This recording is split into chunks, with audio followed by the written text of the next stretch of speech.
특별한 광고 몇 가지 하겠습니다. 예. 그럼 다 일어나셔서 우리 성경 봉독 하겠습니다. 베드로전서 1장 14절에서 16절 말씀입니다. 베드로전서 1장 14절에서 16절 말씀입니다. 제가 봉독해 드리겠습니다.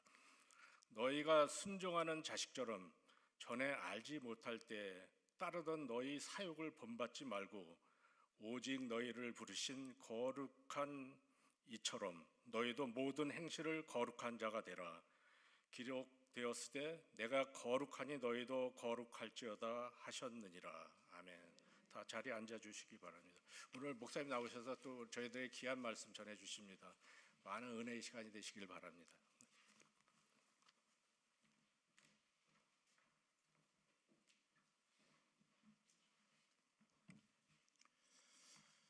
안녕하세요. 또 오늘도 이렇게 뵙게 되고 함께 이렇게 같이 예배 드리게 되어서 정말 너무 감사하고 참 기쁩니다. 사실 이런 기회는 요즘 와서 전에는 그래도 이렇게 종종 했는데 요즘 와서는 뉴 라이프 미션 철치 아니면 이렇게 할 기회가 별로 없는 것 같아요. 네, 그래서 박 목사님하고 같이 이렇게 가깝게 지내다 보니까 이런 기회들이 가끔 생기네요. 참 감사합니다. 그리고 어머니 되신 분들 해피 마더스 데이. 어머니들은 정말 이렇게 생각을 해보면은 너무나 귀한 그러한 존재이 됩니다. 하나님이 물론 아버지도 중요하죠. 아버지들도 중요한데 특히 어머니들을 통해서 하나님이 사랑을 많이 이렇게 보여주시는 것 같아요. 그렇죠? 그런데 한국에서는 이제 아직도 어버이줄 같이 이렇게 하나요? 잘 모르겠어요. 이제 따로따로 합니까? 같이 하죠. 근데 생각을 해보니까 저 개인적인 생각인데 같이 하는 게 좋은 것 같아요. 뭐냐면 둘이 하나가 됐으니까. 이렇게 갈라놓지 말고 이렇게 따로따로 하는 건데 미국에서는 보니까요 이렇게 셀러브레이트 하는 날들이 너무너무 많아요. 그렇지 않아요? 예를 들어서 어머니 날 아버지 날 다 좋죠. 좋은데 이런 날들이 있어요. 내셔널 펫 데이, 내셔널 도넛 데이, 내셔널 무슨 시블링 데이, 브라더 데이, 하여간 셀 수 없을 정도로 너무너무 많다 보니까 이거는 좀 지나친 것 같습니다. 그런데 어머니 날은 확실히 우리가 셀러브레이트 하는 게 참 좋은 것 같습니다. 그리고 말씀 제가 전하기 전에 미리 말씀을 드리는데 오늘은 제가 예배 마치고 바로 좀 가야 될 것 같아요. 그래서 저희 교회 예배 또 설교를 하러 가야 되거든요. 그래서 인사를 못 드리고 가게 될 것 같습니다. 오늘은 양해 부탁드립니다. 다시 한번 기도하겠습니다. 주님의 은혜로 또 이렇게 우리 뉴 라이프 미션 처치 식구들과 함께 예배 드릴 수 있게 됨을 주님께 감사드립니다. 그리고 또한 이 말씀을 우리가 이 말씀을 통해서 좀 큰 은혜가 되는 귀한 시간 될 수 있도록 성령님께서 도와주시옵소서. 예수님의 이름으로 기도합니다. 아멘.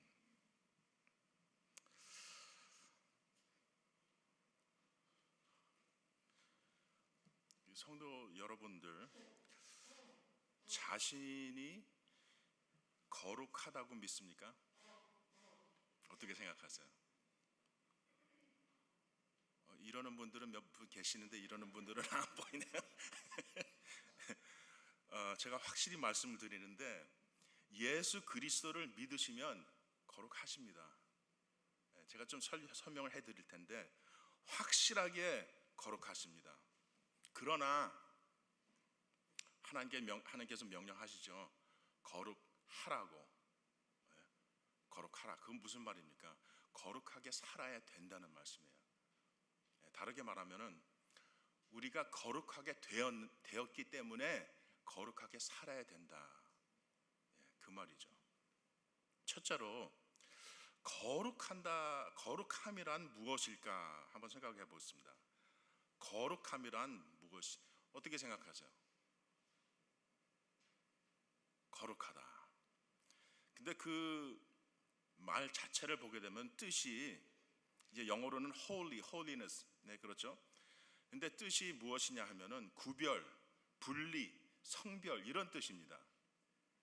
그리고 두 번째로는 순결함, 깨끗함이죠. 깨끗함 뜻이 그래요. 그런데 순결한 것도 깨끗하다는 것도 사실은 구별, 분리하고 같은 뜻이에요. 왜냐하면은 깨끗하다는 것은 무엇을 뜻하느냐 하면은 더러움에서 분리됐다 그거거든요.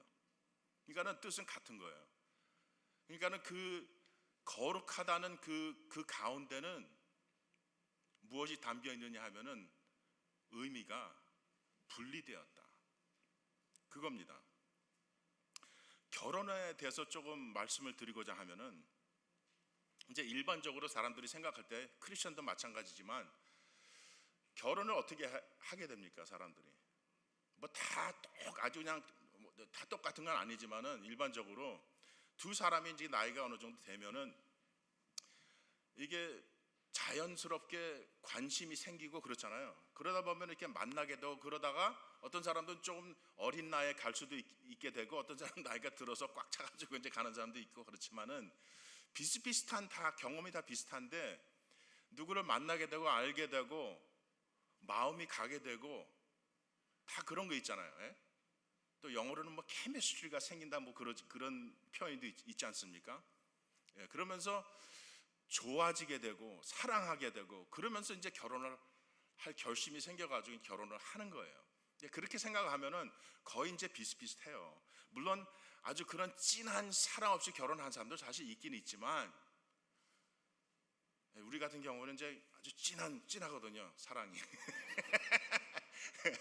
사랑에 그냥 완전히 빠져가지고 그냥 결혼을 하게 됐는데 이제 대부분 그래요. 그런데 믿는 사람들 입장에서는 거기에서 끝나면은 그건 아니죠. 다들 아시겠지만 결혼이라는 거는 크리스찬 입장에서는 결혼은 하나님께서 세우신 그리스도와 교회의 관계를 반영하는 그러한 언약의 관계입니다. 그렇죠? 그러니까는 그냥 두 사람이 좋아서 사랑해가지고 결혼하는 거 그것보다는 뭔가 더 훨씬 더 중요한 그런 것들이 있다는 거죠.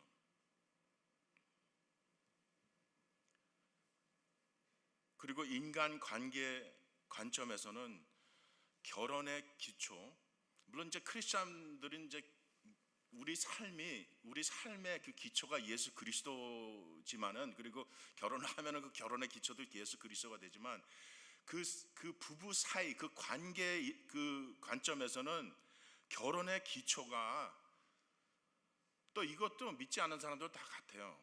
사랑이고 신뢰고 신실함이에요.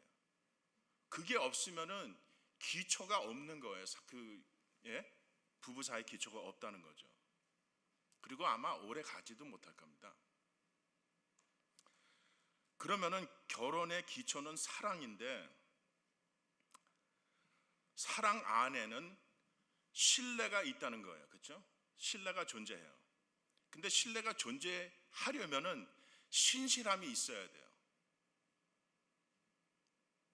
다르게 말하면은 이게 살다가 보면 또 신뢰가 깨질 때가 있잖아요. 어떨 때 깨집니까? 엉뚱한 짓을 할 때. 그죠? 주로 보면은 다 100%는 아니지만 주로 보면은 남자들이 엉뚱한 짓을 많이 합니다. 예? 그럴 때 아주 제일 나쁜 그런 일이 무엇이냐? 결혼한 사람들 사이에 불륜, 그렇죠? 그것보다 더 아주 타격적인 일이 있을까요? 근데 그런 경험을 한 사람들은 이제 많은 경우에 이혼도 하고 그래요. 그렇죠?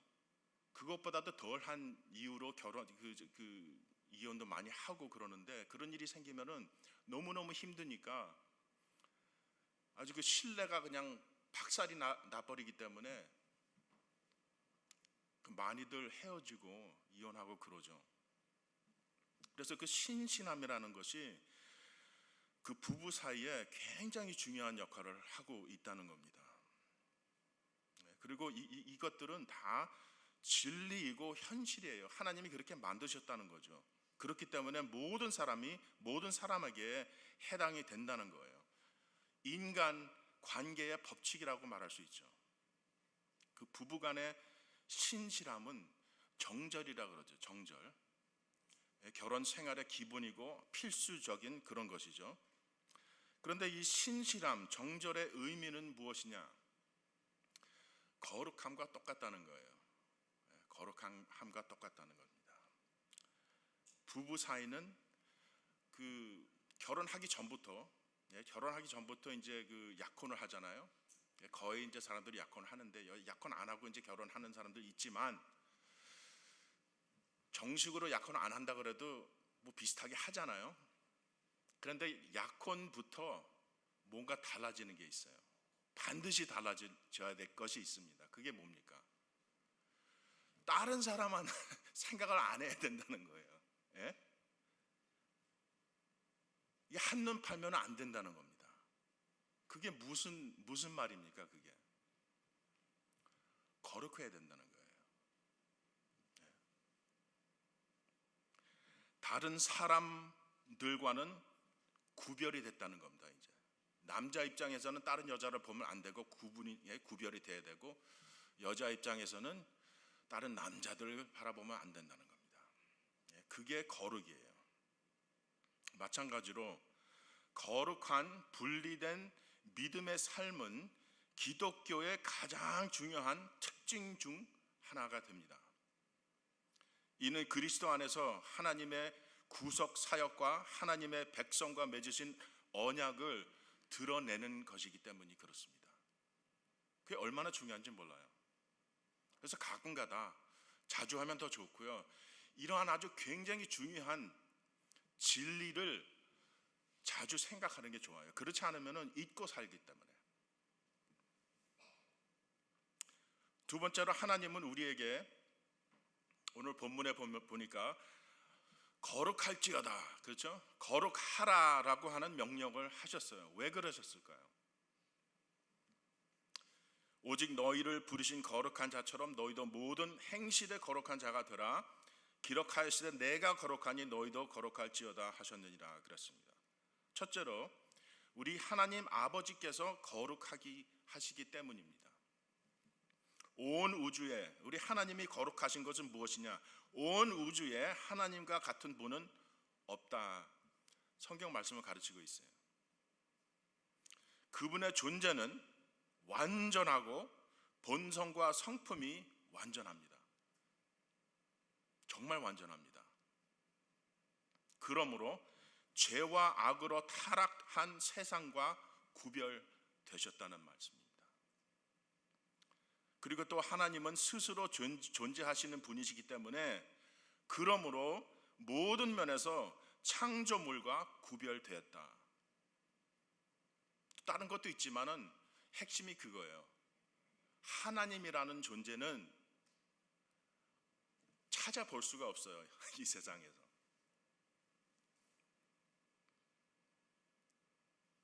그리고 믿는 사람으로서 우리는 하나님의 자녀들로서 하나님 아버지를 우리는 닮아야 되니까.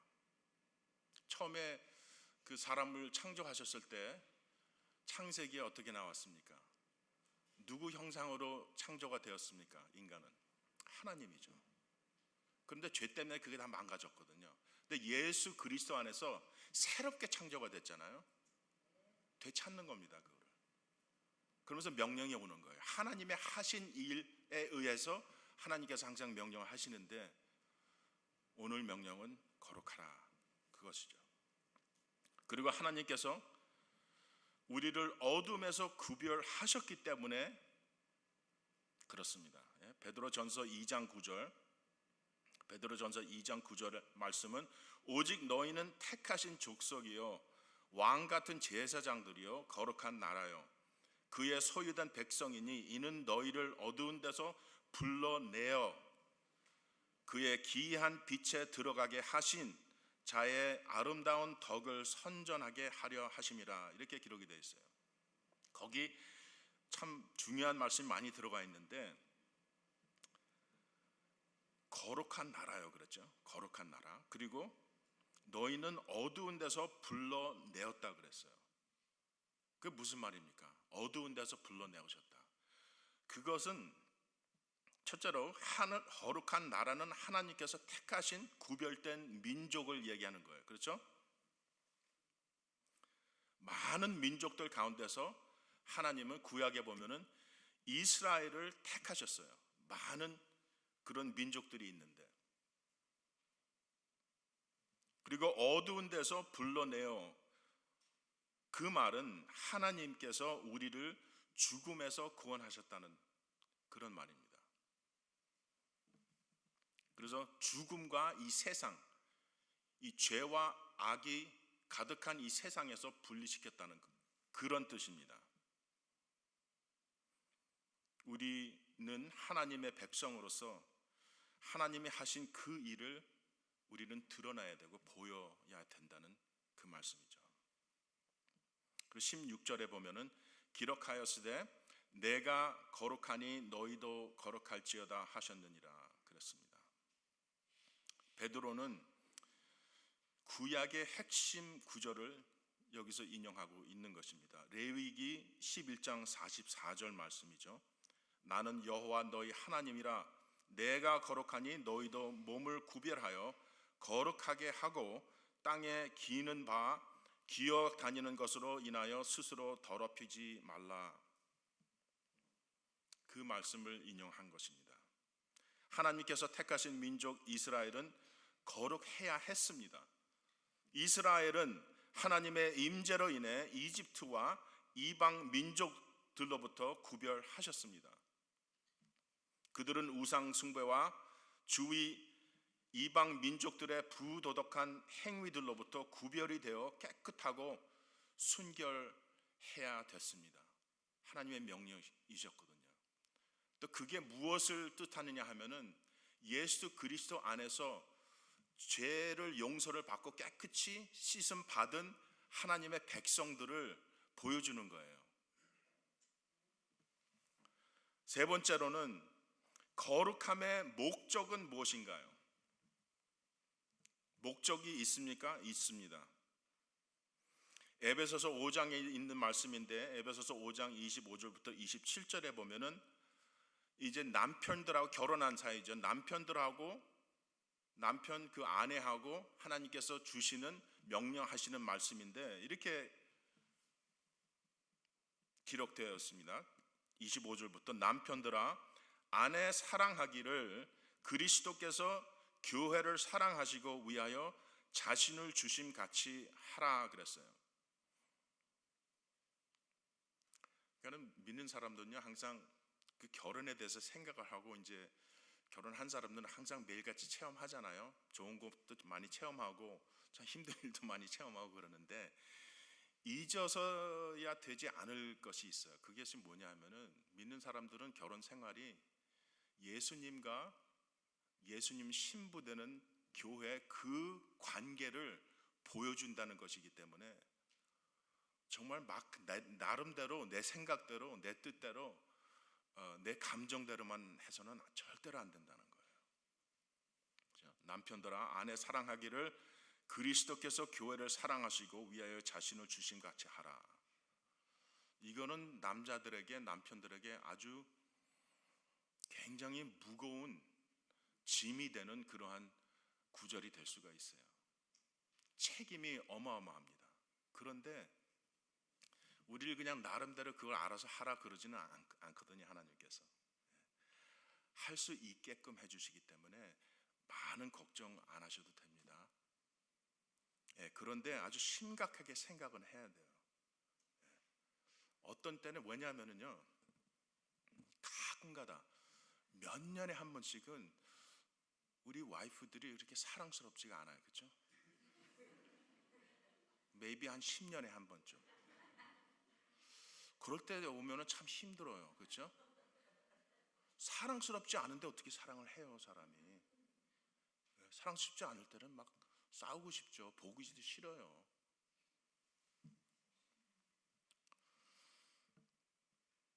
그런데 그렇다고 해서 이거를 잊어버리면 안 된다는 거예요. 왜냐하면 감정으로 하면 그래요. 거의 불가능해요. 이게 믿게 보이는데 내 눈에 믿게 보이는데 어떻게 사랑을 해? 감정으로 생각하면 그래요. 근데 감정을 따라서 사랑을 한다면 그거는 진실된 성경적인 하나님께서 원하시는 그런 사랑이 되지 않기 때문에 그렇습니다. 사랑은 감정도 따라오지만 올바른 행위입니다. 그리고 26절에는 이는 곧 물로 씻어 말씀으로 깨끗하게 하사 거룩하게 하시고 자기 앞에 영광스러운 교회로 세우사 티나 주름 잡힌 것이나 이런 것들이 없이 거룩하고 흠이 없게 하려 하심이니라 그랬습니다. 여기서 예수 그리스도의 그 목적이 보이는 겁니다. 자기 신부에 대한 목적, 교회, 우리죠. 그게 뭡니까? 티나 주름 잡힌 것이나 이런 것들이 없이 거룩하고 흠이 없게 하려 하심이니라. 예수 그리스도께서 원하시는 것은 무엇이냐? 재림하실 때에 이런 모습이에요. 그러니까 사람들도 결혼할 때 결혼식 날을 위해서 그 신부가 무엇을 준비합니까? 준비할 거 너무너무 많은데 그 중에 가장 중요한 게 뭡니까? 그 웨딩 드레스 아니에요. 우리 결혼할 때는 우리 와이프는 1년 전에 그 웨딩 드레스를 싸게 사가지고 자기가 고치고 막 그랬어요. 1년 전에. 그런데 모양은 다 틀리고 그러잖아요. 그 스타일도 틀리고. 지금 보니까 지금 이제 가끔 가다가 그 웨딩 사진을 보잖아요. 아주 스타일이 아니에요. 야, 세대가 많이 변했구나. 변하면서 우리도 변하는 거죠. 보는 눈도 변하고. 지금 보니까 야, 이거는 머리 스타일도 그렇고 좀 그렇더라고요.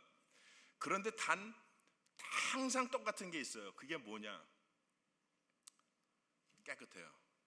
흠이 없어요. 왜? 거기에 무슨 더러운 뭐가 묻었거나 뭐 그런 게 보이면은 다 세탁하잖아요. 왜냐하면은 완벽해야 되니까. 하나님 같이 완벽한 것은 없지만 그래도 가능한 한 드레스부터 화장, 머리 스타일 완벽해야 되잖아요. 근데 그거는 저는 사실 옛날에 그런 거에 대해서 아주 너무 지나치다. 뭐 그렇게까지 하냐? 그냥 간단하게 하지. 뭐 이렇게 생각을 했는데 생각을 바꾸게 됐습니다. 왜냐? 말씀을 통해서 말씀을 보니까 이게 예수님이 하시는 일이 이거거든요. 우리를 물론 겉모양을 그렇게 만들어 주신다는 건 아니죠. 그렇지만은 우리가 살면서 체험하는 것도 그것을 우리가 생각하고 바라보면서 최선을 다해서 하는 것은 좋은 것 같아요. 이것이 하나님의 목적이십니다. 교회는 아시죠, 다들? 그리스도의 신부가 됩니다. 그러므로 주님은 다시 오실 때에 자신의 신부가 순결하기를, 깨끗해 하기를, holy, 그렇죠? 하기를 원하시는 거예요.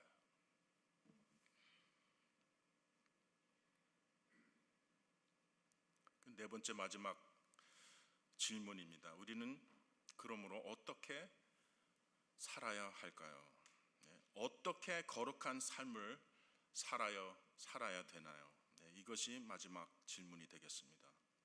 다시 14절 15절 보게 되면은 오늘 본문 너희가 순종하는 자식처럼 이전 알지 못할 때에 줬던 너희 사욕을 본 삼지 말고 오직 너희를 부르신 거룩한 자처럼 너희도 모든 행실에 거룩한 자가 되라 그랬습니다.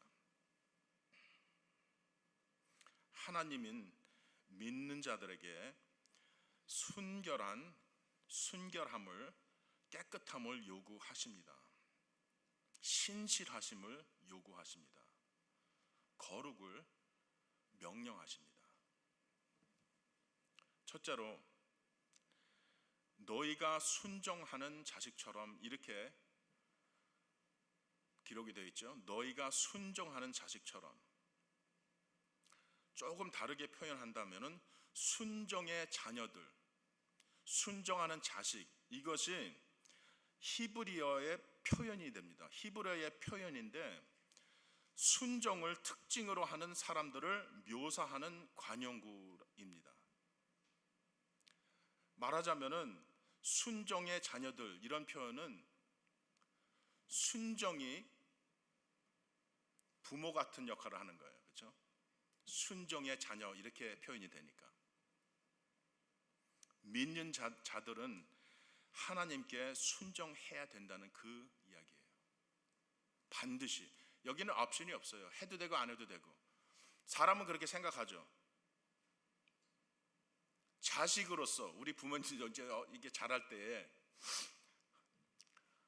명령이 많잖아요. 매일. 근데 항상 우리 마음속에는 뭐가 있어요? 할까 말까. 저는요, 거의 완벽한 아들이었어요. 이사장에는 완벽한 사람 없으니까 거의 완벽. 겉으로 보면. 그래서 하라는 거는 반드시 했어요. 우리 이제 누나가 있는데 누나는 그러지 않았어요. 그래가지고 많이 혼났죠. 근데 우리 누나보다 저는 좀 똑똑해가지고 혼난 적이 거의 없어요. 왜냐? 말을 잘 들었기 때문에. 근데 나중에 이제 철이 들고 어린 데가 생각을 해보니까 참 형편없는 자식이었구나. 그런 깨달음이 오더라고요. 왜냐하면은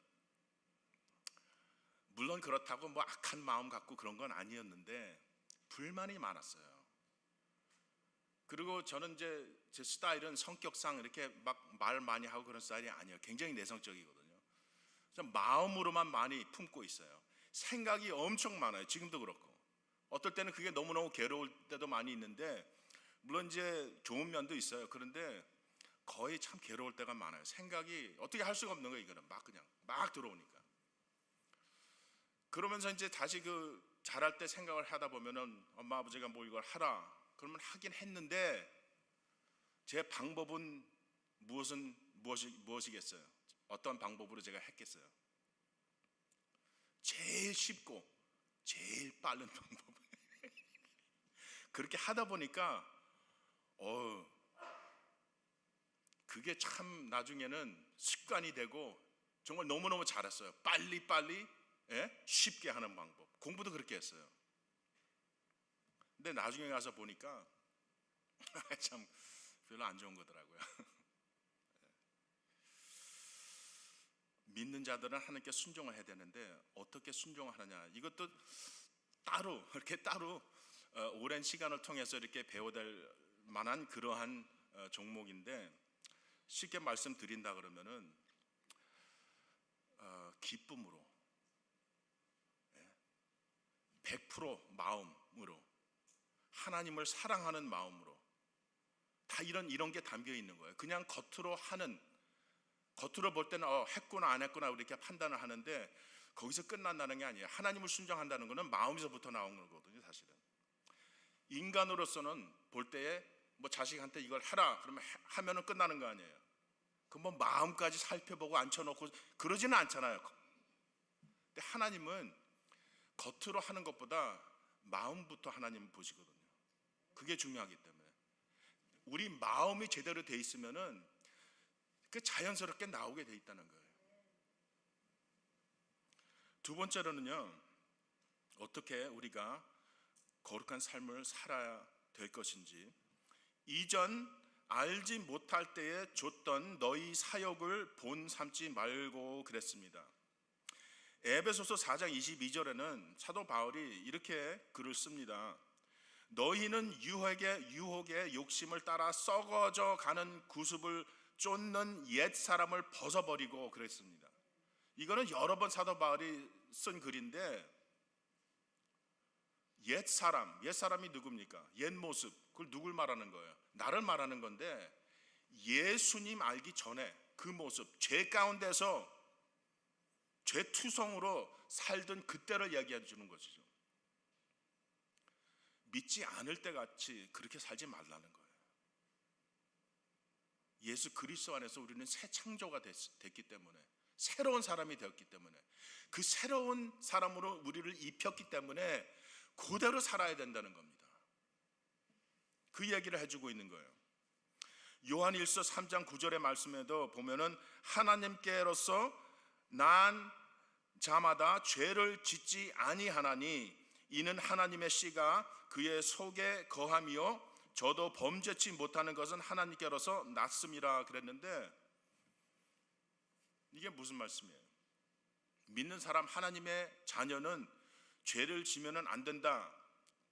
죄를 짓잖아요. 그 얘기가 아니고 죄 가운데서 살면 안 된다는 거예요. 습관적으로 예수 그리스도를 몰랐을 때 똑같이 그런 식으로, 그런 방식으로 죄 가운데서 살면 안 된다. 계속해서 죄 지면 안 된다. 그 얘기입니다. 이전 알지 못할 때 쫓던 너희 사욕을 본 삼지 말고 다시 돌아가지 말라는 거예요. 그런데요, 여러분들도 아마 그러시겠죠? 저도 보니까 돌아가고 싶을 때가 너무 많아요. 조심해야 됩니다. 그럴 때마다 알아보고 그 자리에서 이거 회개해야 돼요. 그래서는 절대로 안 된다는 거예요.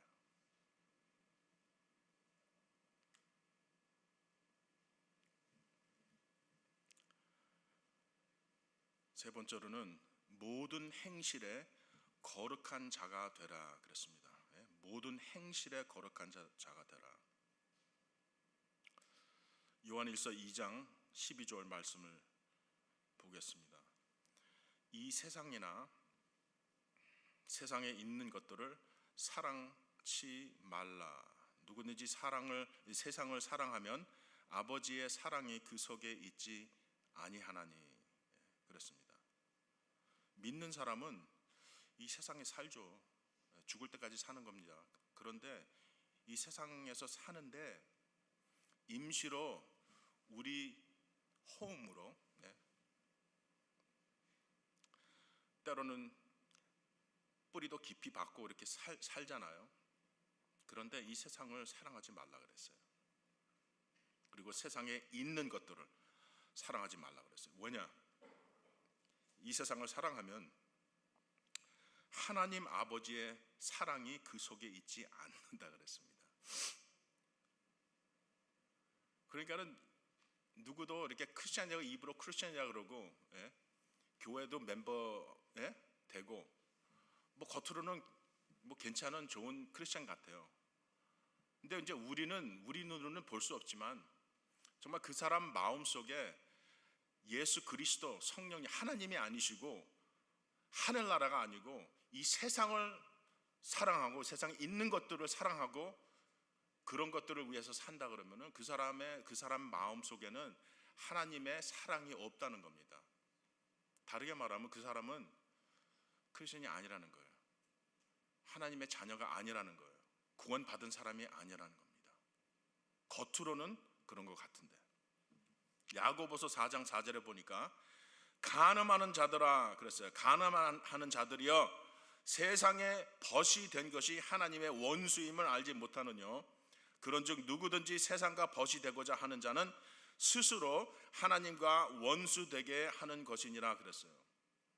여기도 좀 굉장히 충격적인 그러한 말씀입니다. 세상을 사랑하는 것, 여기서는 야고보가 조금 다른 표현을 하는데 세상하고 친구가 되고자 하는 사람들은 그렇게 된다 그러면은 하나님하고는 적이 된다는 겁니다. 원수가 된다는 거예요. 그리고 처음에 이렇게 썼잖아요. 간음하는 자들이요. 세상을 사랑한 것은 영적인 간음이라고 말씀드릴 수 있겠습니다. 그러니까 하나님하고 나 관계에서 간음이라는 거죠. 내가 그러한 신실함, 그게 없어지는 거예요.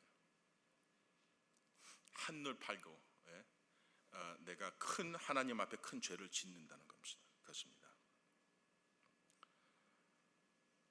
한 군데 더 보겠습니다. 고린도 후서에 있는 말씀인데 고린도 후서 6장 14절부터 7장 1절까지 있는 말씀인데 14절에 이렇게 기록을 했습니다. 너희는 믿지 않는 자와 멍해를 같이 하지 말라. 그렇게 시작을 합니다. 같이 매여서 믿지 않는 사람하고 같이 나가면 안 된다는 거예요. 이유는 간단합니다. 왜냐하면 믿는 사람하고 믿지 않는 사람은 이 삶의 방향이 틀려요.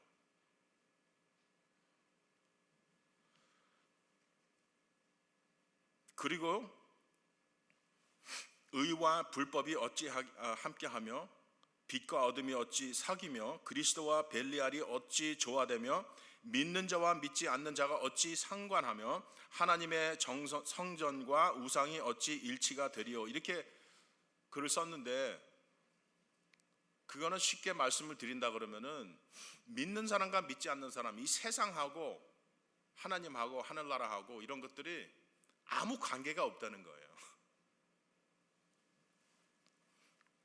그리고 17절에 그러므로 주께 말씀하시기를 너희는 저희 중에서 나와서 따로 있고 그랬습니다.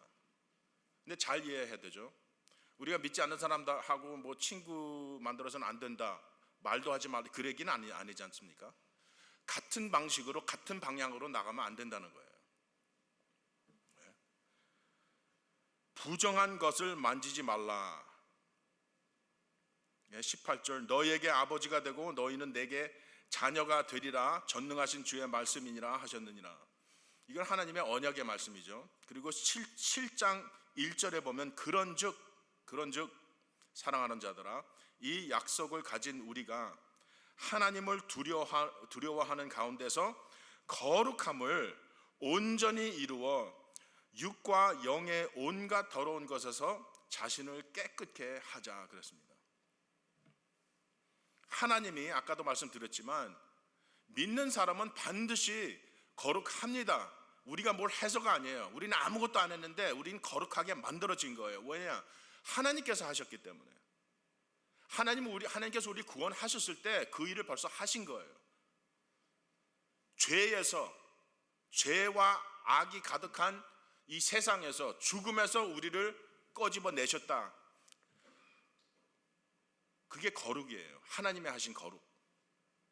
그렇게 하시고 나서 우리를 하나님의 자식으로 만들어 놓으신 다음에 명령을 하시는데 우리에게 하신 명령이 그겁니다. 이제부터는 내 자식이니까 내 자식대로 살아라. 이 본문에서는 여러 가지 이제 명령이 있지만 이 본문에서는 내가 너희를 거룩하게 만들었으니까 거룩하게 살아야 된다는 그런 말씀입니다. 그러면 어떻게 우리 입장에서는 그걸 어떻게 이해하고 우리가 어떻게 살아야 되는가? 가장 중요한 것은 그거예요. 이 세상을 사랑하면 안 돼요. 우리는 하늘나라를 그리워해야 되는 사람입니다. 예수 그리스도 다시 오실 그날을 우리가 기대하면서 생각을 하면서 준비를 하고 있어야 될 그런 사람들이기 때문에 그렇습니다. 이 세상은 아무리 좋고 우리가 좋은 것들 많죠. 우리가 얼마나 좋은 데서 살아요. 비싸긴 하지만 우리 교회 멤버도 젊은 그 부부가 있는데 지난 주일이 마지막이었어요. 항상 누가 떠나면 슬프잖아요. 슬프더라고요. 근데 이해가 됩니다. 경제적으로 이제 많이 힘들어 하다가 이제 결론이 그거였어요. 이제 앞으로 이제 애들도 생기고 막 그럴 준비고 하고 있는데 여기서 너무 힘든 거예요. 가능하지가 않아요. 뭔가 보이지가 않아요. 그래서 그 힘든 그런 결정을 하게 된 거죠. 그래서 이제 물론 그동안 많은 사람들이 캘리포니아에서 이제 다른 주로 이사를 많이 갔는데 특히 그 텍사스로 많이 가지 않았습니까? 근데 이 부부도 그 텍사스로 간다 그래요. 그래서 참 좀 그렇더라고요. 제 마음이. 근데 이해는 됩니다. 그런데 참 뭐 아주 그렇게 어렵게 경제적으로 그렇지 않은 사람들은 얼마나 좋습니까? 생각을 해보면은. 예? 날씨도 얼마나 좋아요. 예, 조금 몇 시간 동쪽으로 가면 기가 막힌 뭐 산이 있고 뭐 겨울에 스키도 막 하고 조금 그 서쪽으로 가면은 예? 그 물도 있고 바다. 예, 그런 거 좋아하는 사람 어디로 갈까요? 산으로 갈까요? 바다로 갈까요? Doesn't matter. 여기 살면 아무데나 가고 싶은데 갈 수 있으니까 너무너무 좋잖아요. 근데 아무리 좋아봤자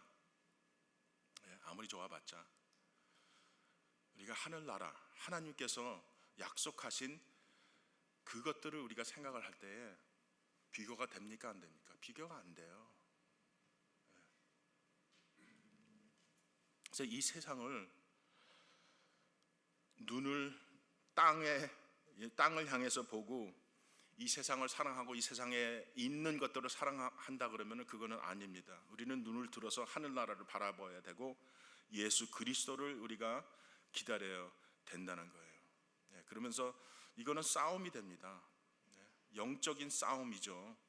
그래서 이 세상하고는 내가 관계가 없는 사람으로 만들어졌기 때문에 내가 열심히 믿음으로 싸워가지고 그걸 지켜야 돼요. 나는 하나님의 자녀이니까 하나님의 자녀답게 살아야 된다. 그리고 또한 싸움이 있는데 그것이 뭐냐? 누구든지요, 믿는 사람들도 다 그 죄성을 아직도 갖고 있기 때문에 그게 참 우리를 괴롭히지 않습니까? 거의 매일 그렇죠. 그것도 싸워서 이겨야 돼요. 뭐 세상을 이기는 것도 있지만 사실은 나하고 싸움 해가지고 자주 이기는 사람은 별로 없는 것 같아요. 너무 힘들어요. 내 자신을 이긴다는 게. 근데 반드시 이겨야 됩니다. 왜냐하면 하나님께서 예수 그리스도를 통해서 이길 수 있게끔 만들어 주셨기 때문에, 성령님이 임하시기 때문에, 우리는 능력이 있기 때문에 우리가 다 이길 수 있다는 거예요. 타협할 때가 많습니다. 우리는 연약하기 때문에. 그러나 하나님께서 우리에게 타협에 대한 보호 장치를 주셨어요. 그것이 무엇이냐? 이건 마지막으로 제가 남기고 싶은 그 말씀인데, 신명기 17장 18절부터 20절에 있는 말씀이에요. 신명기 17장 18절부터 20절에 이렇게 기록이 되어 있습니다. 그가 왕 위에 오르거든 레위 사람 제사장 앞에 보관한 이 율법서를 등사하여, 하나님의 말씀을 얘기하고 있는 거죠. 율법서라는 것은 평생에 자기 옆에 두고 읽어서 그 하나님 여호와 경외하기를 배우며 이 율법의 모든 말과 이 규례를 지켜야 행할 것이라. 그리고 20절에 보면은 그리하면 그랬어요. 그리하면 그의 마음이 그 형제 위에 교만하지 아니하고 이 명령에서 떠나 좌로나 우로나 치우치지 아니하리니 이스라엘 중에서 그와 그의 자손의 왕 위에 있는 날이 장구하리라. 이거는 구약이나 신약이나 하나님의 말씀은 일정해요. 답은 단 하나예요. 죄에 대한 답은 그것이 무엇이냐? 우리가 두 가지를 생각할 수 있게 되는데, 예수 그리스도 혹은 하나님의 말씀. 우리가 어려운 일들을 겪을 때에, 어려운 상황에 있을 때에, 혹은 죄와 씨름을 해가지고 이기지 못할 때에 답이 뭡니까? 내가 어떻게 하면 더 세지지? 그게 답이 아니죠. 우리는 아무리 힘세다고 우리가 생각을 하지만, 우리가 잘났다고 그런 사람들 많죠. 예? 스스로 잘났다는 생각, 사람들. 근데 아무리 정말 정말 잘났다고 해요. 얼마나 잘났고 얼마나 힘이 셉니까? 얼만큼 능력이 있습니까? 뭐 다른 사람 비해서는 많이 있는 사람들도 있죠. 그러나 하나님 보시기에는 아무것도 아니라는 거예요. 영적으로 생각할 때는 우리는 아무 힘도 없다는 거예요. 요만한 적은 죄도 우리 힘으로는 이길 수가 없다는 거예요. 답은 예수 그리스도. 예수 그리스도이면 당연히 말씀이죠. 말씀이 있어야지 우리가 죄와 싸워서 이길 수 있다는 거예요. 신약에 보니까 골로새서 3장 16절에 있는 말씀입니다. 그리스도의 말씀이 너희 속에 풍성히 거하여 그랬습니다. 풍성히 거하여 모든 지혜로 피차 가르치며 권면하고 시와 찬미와 신령한 노래를 부르며 마음에 감사함으로 하나님을 찬양하라고 그렇게 기록이 되어 있어요. 근데 그 구절에 제가 검색한 부분은 그리스도의 말씀이 너희 속에 풍성히 거하여 그랬어요. 믿는 사람 그리스도인의 삶의 필수입니다. 하나님의 말씀. 하나님의 말씀이 우리 속에 풍성해야 돼요. 그러려면 우리가 어떻게 해야 되겠습니까? 시간 있는 대로 아무리 바빠도 많은 사람들이 바쁘게 살죠. 근데 아무리 바쁘게 살아도 여러분 나한테 내가 좋고 나한테 중요한 거는 다 하거든요. 아무리 바빠도 어떤 때는 정말 밥도 잘 못 먹을 때가 있어요, 사실은. 그렇지만 그래도 먹잖아요. 잠은 어떨 때는 잠을 좀 덜 잘 때가 있는데 그래도 자잖아요. 그리고요, 요즘 세상에서는요, 아무리 바쁘다 그래도 그 젊은 사람, 나이 든 사람 상관없어요. 이거 있죠? 여기 페이스북이든 뭐든 한국 사람들은 카톡이죠. 하루에 몇 시간씩 사람들이 이걸 쓰실 것 같아요. 몇 시간입니다. 몇 시간 평균. 중요한 것도 아니에요. 그냥 무슨 이것저것 보고서는 무슨 유튜브 보고 그러다 보면 저도 어떨 때는 그래요. 이거 보다 보면 계속 보게 되잖아요. 그러다 보면 한 시간이 이렇게 금방 지나가는 거예요. 그런데 바쁘다고 하나님의 말씀은 5분, 10분, 15분도 바쁘다고 못 보는 거예요. 왜 그럴까요? 죄 문제입니다. 영적인 싸움이에요, 그게.